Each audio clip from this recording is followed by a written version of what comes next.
Welcome to the Monologue, a Mike Flanagan podcast where we take a thematic deep dive into the works of the filmmaker Mike Flanagan, featuring roundtable discussions, guest appearances, and an exploration of Mike Flanagan's signature tool, the Monologue. Welcome. My name is Cecilia. I'm joined by my co-hosts, Kelsey and Riley. Say hello. Hi, everybody. Hello. Hi, friends. Thanks for being here. We missed you guys. Did you guys miss me? Because I was absent from our last episode, and I listened to it yesterday, and oh my god, was I hungry when you guys were talking about those grilled cheese sandwiches. And I was thinking about that episode yesterday because today had the exclusive of the menus for Horror Nights for this year. And I was like, oh my god, how perfect that we just did an episode talking about food. And then the menus for this year dropped. We did it. We made it happen. Good timing. I'm gonna have to go look. I didn't even realize. Yeah, was there anything good? So I mean, the things that I'm most excited about are for houses that are only in Orlando, not in Hollywood. So like Okay. some of our friends that are only going to the Hollywood one were like asking us about it, and it's like, well, I'm really excited for this, but it's only in Orlando. Like, so Orlando does like event icons, and so the event icon this year is El Artista. He has a name, but he's connected to his house is called a Spanish Haunting. And so they're doing like a he's supposed to be a painter, so it's like churros with different dips, and it looks like a paintbrush and a paint palette. Very cool. Okay, So that I looks like really that. good. I've heard the churros are really good too, so. Some of the things were really random, like the food item for Jason Universe, like Friday the 13th, is elote. And I was asking Eric, like, because I've only seen the first Friday the 13th. I haven't seen any of the other ones, which I will before I go. And so I was asking Eric, like, have they done any that took place on like a farm or something? And he's like, no, like, so we don't know why they chose corn. I don't think Jason is Mexican either, so this No. I don't really see a common thread. I have some sort of memory that I don't know if it's just another movie of Jason being in a field. Like maybe during Jason or Freddy versus Jason, maybe? The only thing that's also coming be- to my mind is that Texas Chainsaw remake of like Leatherface in the crop field. And But that was Leatherface, not Jason. And the second Sinister movie, when they're like at that towards the end, when they're trying to do the anyway. The best Sinister movie, might I add. This is not Flaniverse related at all, so. No, we have something better to talk about. As you can see on my shirt, I'm very excited for today's episode. We get to talk about my favorite Mike Flanagan show and my least favorite monologue. How is it your least favorite monologue when it's your favorite show? You know, I think I have very similar feelings to Riley. I will talk about it. Okay, so we're doing the Moonflower monologue, which is from the 6th episode. What is it called? The Jolly Corner. So it's like Danny and Jamie's relationship, and then also Henry, the uncle, and all that stuff going on. I was very confused when I was looking back at the monologue today. Like the first transcript that I saw of the monologue, and they were like episode 6, and I was like, surely that's wrong, because I only remember the like Henry Thomas, the uncle line from episode 6. I was like, surely this must be another episode, but no, it was not. And that is one of my, first of all, main problems with the episode as a whole. It is my least favorite in this series, because I don't think it connects anything clearly, because you've got Danny and Jamie kind of figuring out their stuff after they kissed and it was weird. You've got Flora with the dreams and memories stuff, which kind of connects to her seeing her mom with her uncle and not realizing that there's infidelity. which is somehow connected to now a dead lover, and it just never really ties up any of the threads. Like, all the pieces are there, but it doesn't work together. I don't think the writing or the episode I structure is strong enough. I think for me it's just a structure problem. I Yeah. think that this being such a like standalone story for Henry almost the whole episode kind of takes away the impact of both Hannah's episode and then the Mhm. Lady in the Lakes episode later, because they're structured very similarly, which makes sense once you learn more about both characters. I wish Henry's had been kind of paced out over even maybe 2 episodes. Yeah. Well, and I wish the same thing for Jamie, because this monologue that she has is essentially an exposition dump at this point, because we haven't had a lot of time to get to know Jamie outside of her role like in everyone else's life. You don't get to see any part of Jamie like in the apartment above the pub that she talks about, or like any flashbacks from her. So it just seems very rushed, and it also is very dense.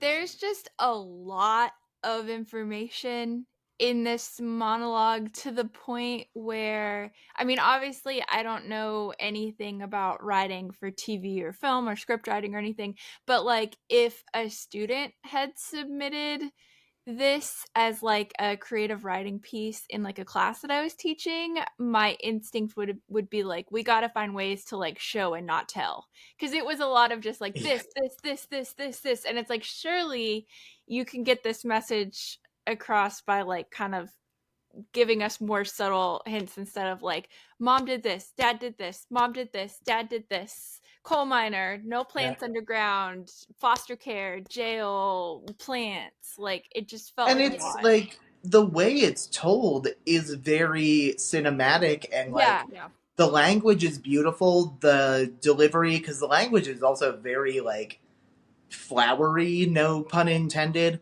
but the like very straightforward, like matter of fact delivery that Amelia Eve gives, I think balances it out perfectly. So I do think that it's not boring in any kind of way, but it is like, this is television, it's visual. You need to show these things, not just make me sit and watch Victoria Pedretti react to it for 7 minutes. Like, there And could have been something. I think the thing is because whereas longer monologues work in something like this seems like proto Midnight Mass to me. Mm-hmm. Mm-hmm, Where I very think much. when the story you have a lot of the similar kind of way people are speaking, um I feel like it just doesn't really fit in this piece. Mm-hmm. Whereas I think like a monologue like this would work really well in Midnight Mass. And like, so when I went back and looked at the monologue today and like read it word for word, the part that stuck out to me when I've seen the show all the way through twice, and the part of this monologue that stuck out to me the most during those watchings was the part when, towards like the very end of the monologue, when she talks about like the mortality of the moonflower is what makes it beautiful. Her whole backstory, like with her family and stuff, I didn't even realize that was in there until today, like my third time hearing it. So that just kind of, my brain just kind of just skipped over that. And I don't think it necessarily has to all be taken out, but I think it could be simplified. But I Yeah. understand like when you look at the monologue is very much giving us symbolism between Danny and the Lady in the Lake, the difference between the moonflower and the Yeah. coal.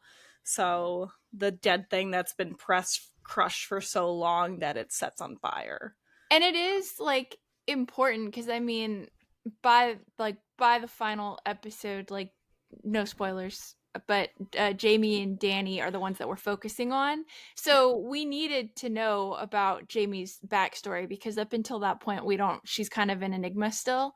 So I get why it's included, and I don't think like it's definitely not wrong to include it, and like Amelia Eve does a very good job with it. I just I feel like it could have been maybe I don't know, just from the perspective of a viewer, like that whole biographical section wasn't that memorable. It's just a little too self-indulgent. Like, it just needs to be just trimmed up a little bit, I think. I think It, everything that's it in it is good, Yeah. but yeah. it's like Riley said, it's a little too flowery. Well, Yeah. and that's the thing. Like if Jamie hadn't been so blunt and like bordering on abrasive at some points in the earlier episodes, then I don't think it would be as jarring. And they do try to kind of tether it. Like, there's a couple of lines where she's like, "Call a spade, mom's a whore."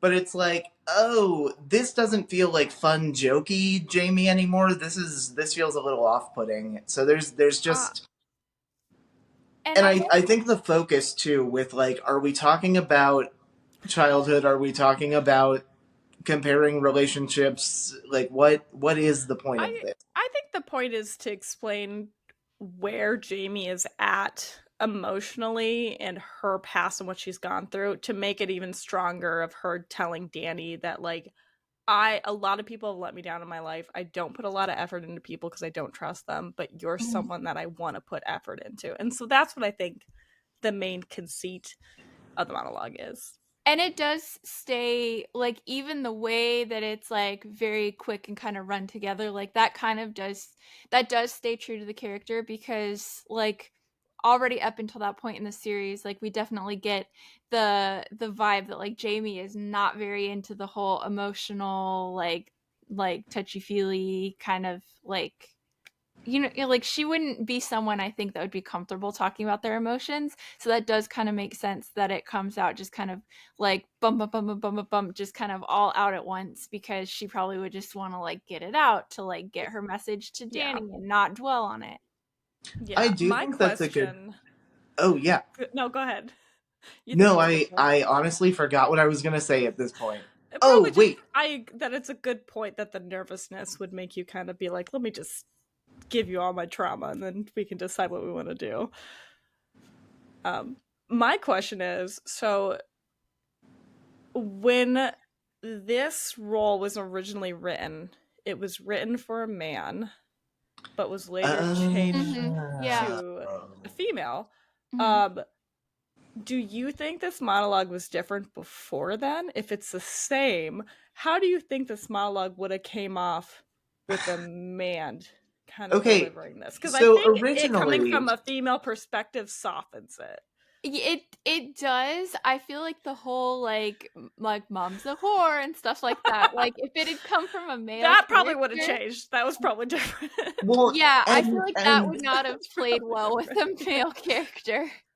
so Oliver Jackson Cohen was the one who was originally supposed to be in that role, but then it Yeah. was like, oh, they played the twins on Hill House. That might be kind of Mm. weird. Yeah. Now I'm imagining him doing it, but he already plays Peter Quint, who is the worst piece of garbage in any media.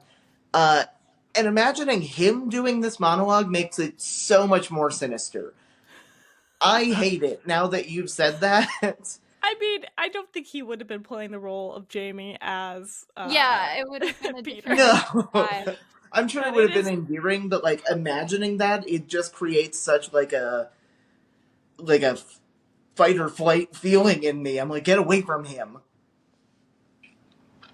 that's crazy. I forgot that he was supposed to that was why they changed the role. And I'm not one that's usually just like they played siblings in a movie, no big deal. But yeah, I think it was If a good choice to they have played them not twins play and the it was a love whole interest. thing, I feel like people would have noticed and been like, huh, that's a little Mike weird. Flanagan likes incest. I mean, They give yeah, me such a hard time about the animal deaths. We don't need that too. yeah, I definitely I think that would have been a weird little thing. And also like the fact that they had Victoria have blonde hair as Danny, because like with the brown hair they thought it'd be too close to Nell. And so then Amelia Mm. Eve had to dye her hair cuz she's normally blonde. Oh, So they had to do like Oh, swapsies. yeah, had y'all not heard that? that makes I I had not heard it, but it makes sense. No, I knew that there's a show that I watched a couple episodes on that Amelia Eve and Carla Gugino were both in.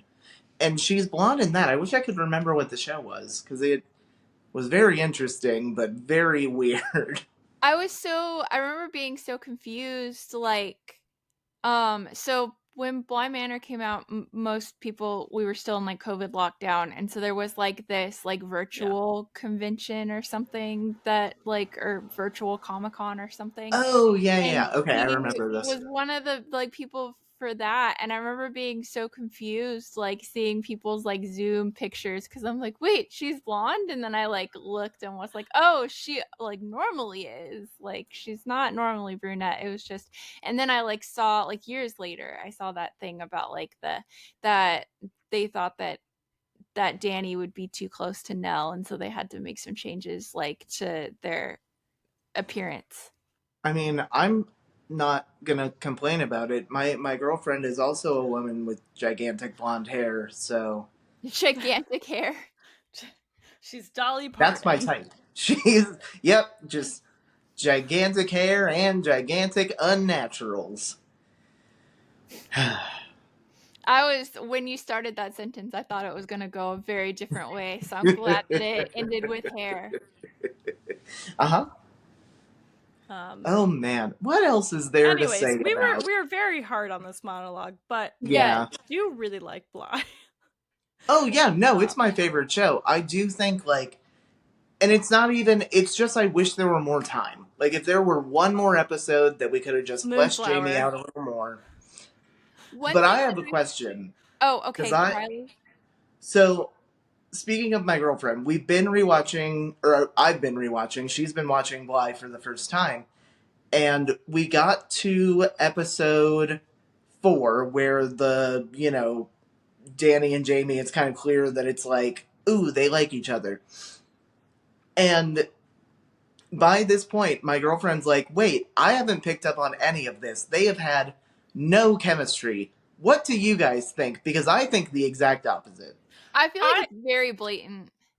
I Okay, thank you. yeah, I remember the big thing being like, oh, Mike Flanagan's gonna queer bait us, isn't he? And then you're like, oh no, it's Never. real. He's never once. One Uh, thing that I would like to point out, so I've seen the whole series all the way through twice. The Yeah. first time was like when it came out and I like binged it. And then the second time I was watching it with my fiance for his first time. And we like pretty much binged the first 8 episodes. Is it 8 or 9 episodes? 9. It's Yeah. yeah. So we binged like the first 8. I think we watched those over a weekend. But then like we took a little break because I needed to emotionally prepare myself for the last episode. And then life happened, and so we didn't go back to the last episode for like probably like a month or two. And the last episode does not quite hit as much when you've had that much of a time gap in between. I feel like it hits more when you've binged it or watched it close together, because when you've had too much time in between, it doesn't, the full weight of it does. I don't know. That's how I I think felt. that makes sense. Maybe it was also because it was like the second time that I was seeing it, so like I knew what to expect. But Yeah. I like the first time I was like devastated. Oh yeah, sobbed, uncontrollably sobbed. I think the last several series that have come out, I have made a tradition of taking a selfie of myself by the end of the last episode, and Bly might be the one where my face is just the most red and drenched in tears. So, Yeah, but I don't know because I haven't seen the last episode in quite a while now. So I wonder what would happen if I tonight just decided to skip ahead Well, without yeah, I any mean, of the. you're eventually gonna get there, so like you'll get to see a reaction now, this like new time that you're watching it.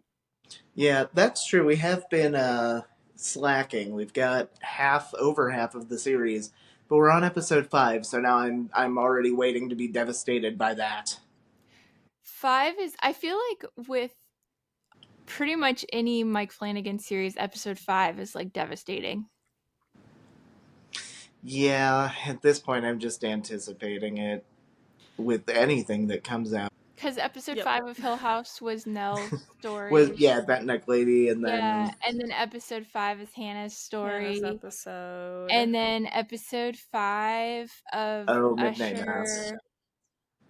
I think it. Episode 5 of Midnight Mass. And then episode 5 of Fall of House of Usher, I think is the Telltale Heart one. Okay, so for that one, it was my personal like, oh my god, this is horrifying. But when I had talked to Jamie Flanagan about it, they had said like, yeah, we waited until episode, or was that for Midnight Club? That it was they waited till episode 7 for it to be like. I think Midnight Club. I think yeah, it must have been we were talking about Midnight Club. So they have been kind of mixing it up a little bit, keep us on our Yeah, there's all toes. one devastating middle episode. Yeah, you need it. It's like a roller coaster. You know what? There is something that I would like us to speculate about because there's a part that really only gets mentioned once, and then we maybe make a couple of subtle comments. What do we Oh, think Jamie was doing hard time for? theft. Burglary. Okay, all right. Yeah. Burglary or something with probably like drugs because my thought is if like she was put in the foster care system as a Mm. very young teen, she probably didn't get a good education, and she comes out, she doesn't have any family, she doesn't have any means, she barely has any schooling. How does she make money? Yeah, I mean, there's not really good answers. that's why I think it could be Good theft. answers. Because yeah, she's trying to make money or like kind of steal to make ends meet. That's what I kind of in my mind had always thought it was like something like that. Like I don't think it was like murder or anything. What do we think a good No. reason would be? I mean, Did I've she seen Orange kill is the New a Black. healthcare CEO? She killed one of the creepy foster dads that was being a weirdo, hopefully. Mr. Smiley. Oh, well, Oh the timeline wouldn't no! add up, but I love it anyway. Kill that motherfucker. I mean, that guy has a dad. That character has a dad. Maybe Yeah. it's What? Yeah, learned could be. behavior. I mean, I kind of my like head canon, I guess is what you would call it. I don't know. Like Hmm. it kind of makes me think of like Aladdin, how like he was like stealing food to like survive on. So I wonder if she was like stealing essentials or something and got caught. That's Yeah. right. I mean, I feel like more than likely that, or like in most cases when women end up incarcerated, it's because of a man. So there could have been someone, making her sell drugs or whatever. I think that's such an interesting part of Jamie's character too that it doesn't really get mentioned because clearly, like she's very trustworthy. These people have left her with their kids, basically have become part of their family, and it's never brought up as something negative. So I think because I had seen a lot of discourse on the internet at the time about that, and like, oh, of course the lesbian goes to prison to find gardening, and I'm like, why? What's the problem there? That sounds like a Well, good thing. I don't think they necessarily are related. Yeah, I don't understand either. I'm like, these all like it.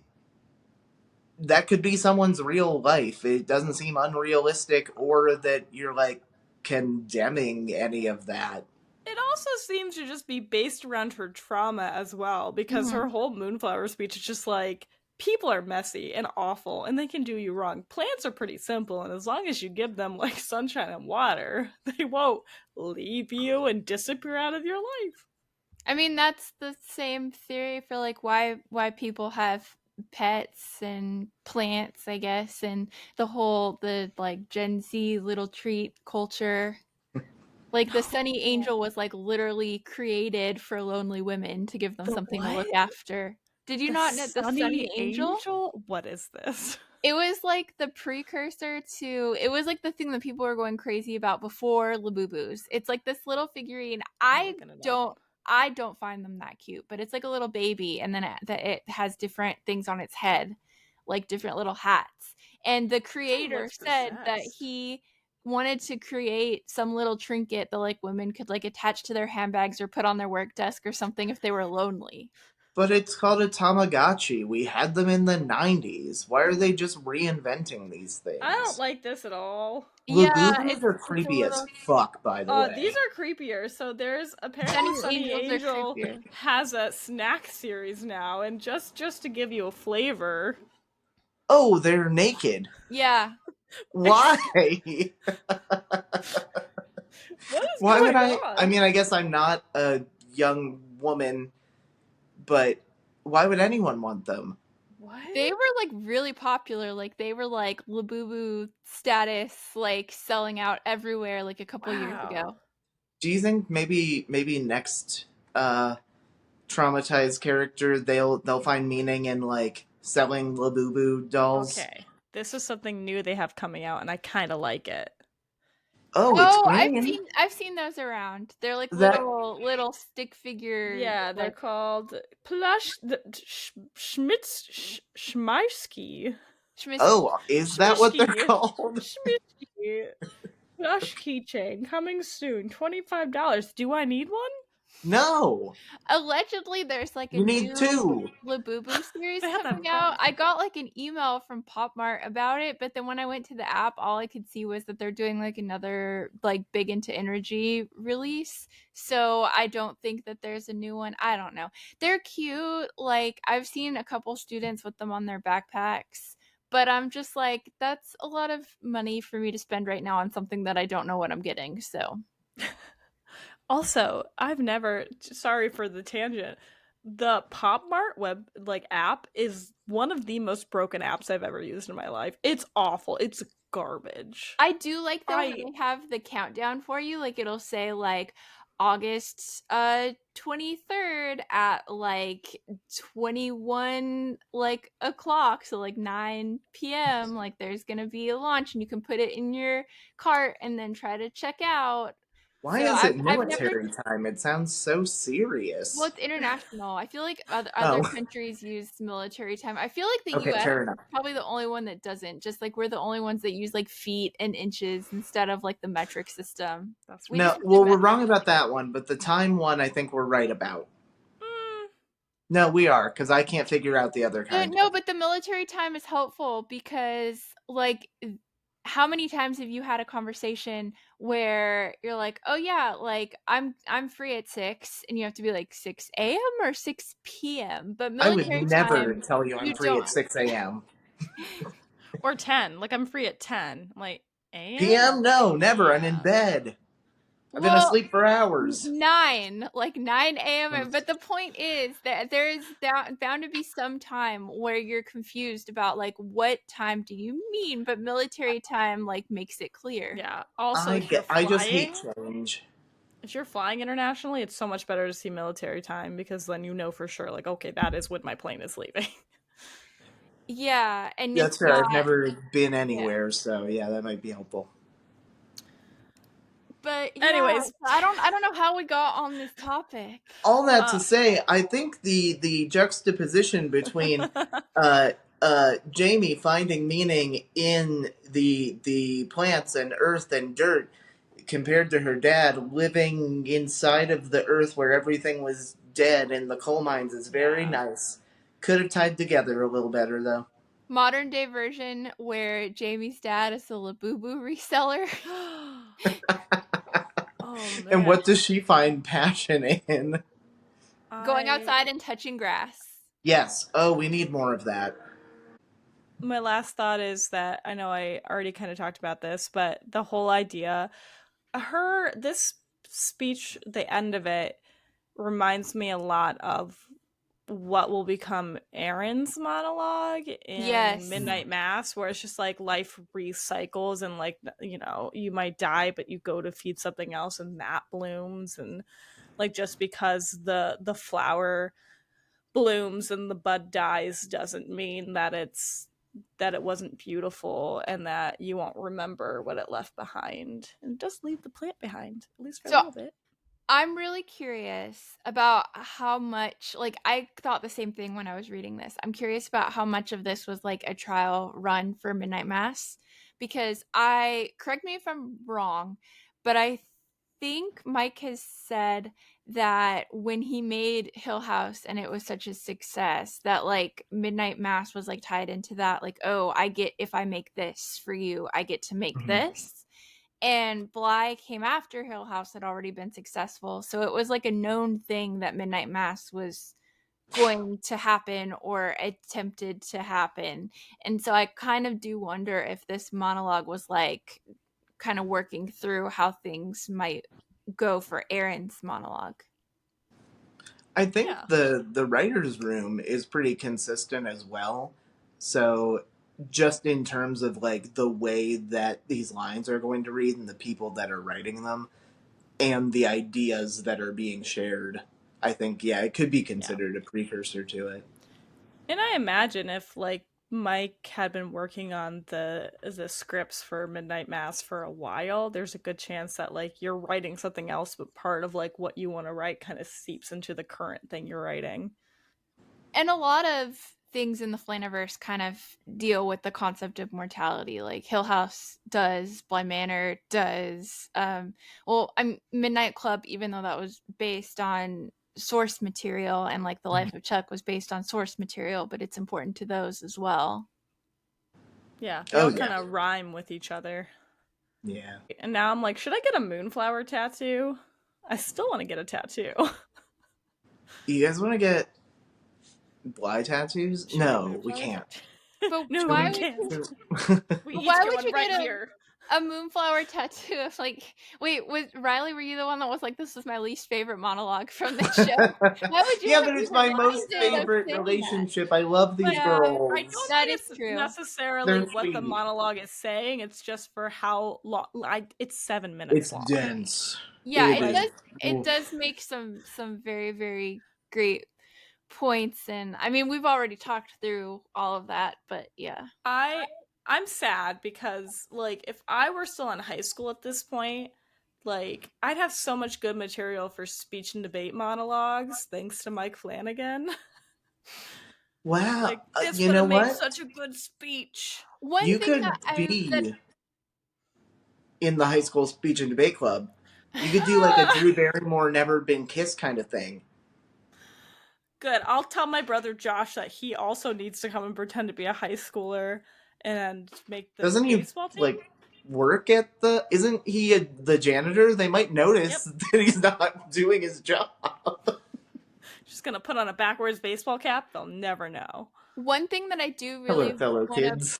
point out about this monologue Yes. before we completely move away from it. Yes.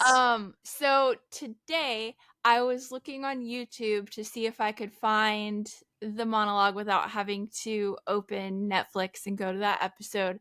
And I was not successful in that, but I did come across like probably at least a dozen, if not more, people doing their own readings or own interpretations of Aww. this monologue. So this clearly is very popular with Bly Manor fans. Okay.